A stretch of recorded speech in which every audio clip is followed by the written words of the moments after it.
Dans cette vidéo, nous allons voir tous les muscles impliqués dans la respiration. On va aborder tous les muscles que l'on peut voir là à l'écran.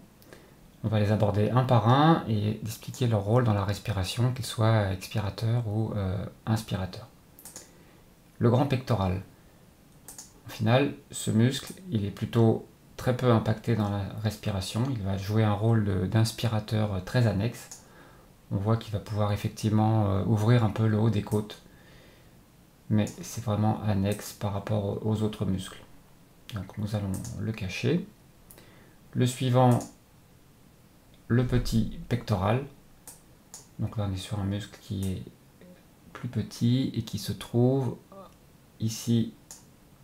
Et là encore, il va servir un peu à ouvrir le haut des côtes. Donc c'est un petit inspirateur annexe aussi. Le suivant, on va maintenant s'intéresser à une partie un peu plus connue, les abdominaux obliques. On regarde leur insertion au niveau des différents os. Donc effectivement, c'est un muscle qui est très large au niveau du corps et qui prend toute une partie. Donc ce muscle oblique va servir à la flexion du tronc, ou va aussi pouvoir faire vriller le tronc, et va donc être considéré comme un expirateur annexe. Après, nous allons avoir ce muscle abdominal oblique interne, qui là aussi, on va l'isoler pour voir toutes ces insertions. Donc c'est encore un muscle assez important. Il va permettre d'abaisser les côtes ou de fléchir le tronc vers le côté ou vers l'avant.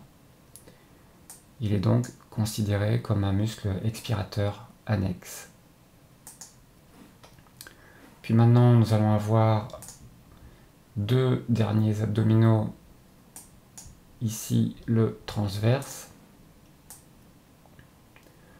Pareil au niveau de ses insertions. Donc ce transverse va augmenter la compression abdominale lors de sa contraction. Il va donc pouvoir servir d'expirateur annexe. Maintenant, le grand droit, qui lui va rapprocher le sternum vers le pubis et va aussi permettre d'être un fléchisseur du tronc. Il augmente donc la compression abdominale. On va regarder ses insertions aussi. La partie basse au niveau du pubis et la partie haute au niveau du sternum. Après, nous avons des muscles qui ont des rôles très secondaires au niveau des intercostaux. Donc qu'ils soient intercostaux internes comme ici. En final, ce sont des muscles qui rendent solidaires les côtes et qui, lors des inspirations forcées, eh bien, tirent les côtes vers le haut par exemple. Donc on va les cacher. On a aussi les intercostaux toujours internes ici. Voilà, ces intercostaux ont vraiment un rôle très annexe, qui soit dans l'inspiration et dans l'expiration, par le fait de rendre solidaires les différentes côtes. Voilà, après nous avons un muscle thoracique transverse, aussi appelé triangle du sternum. On va l'isoler. Voilà, ces insertions.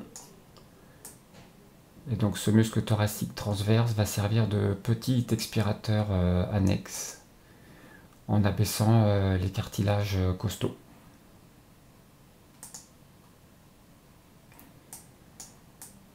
Après, nous allons passer au carré des lombes.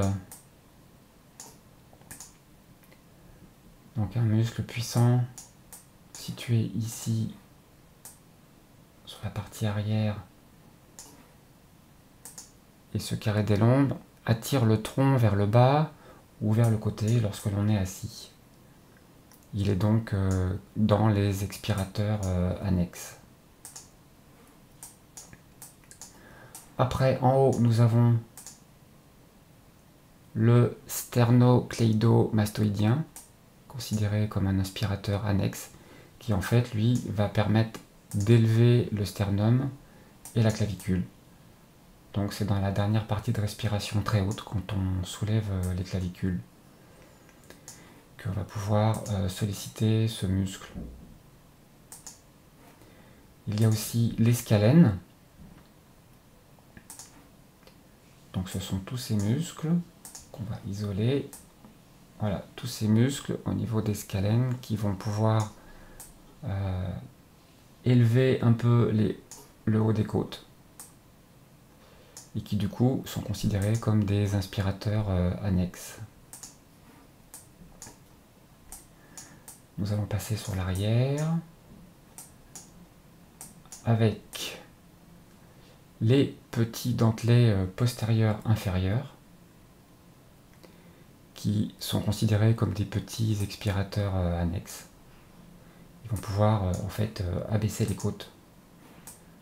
Voilà, ils vont pouvoir, comme on voit ici, participer à l'abaissement des côtes. Nous avons les suivants qui sont ici. Donc les petits dentelets postérieurs supérieurs. Voilà, qui du coup, eux, vont permettre de tirer et d'élever les côtes. Donc sont plutôt considérés comme des inspirateurs annexes. Et puis nous avons les rhomboïdes. Ils sont au nombre de 2 ici. Donc les rhomboïdes vont pouvoir ouvrir les épaules et rapprocher les omoplates. Donc ils sont considérés comme des inspirateurs annexes. Nous avons aussi ici le grand dentelé.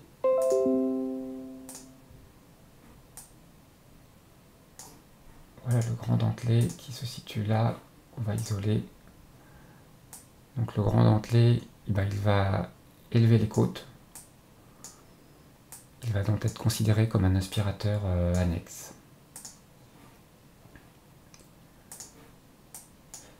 Voilà, et maintenant, nous arrivons bien sûr au diaphragme, qui est le muscle principal inspiratoire.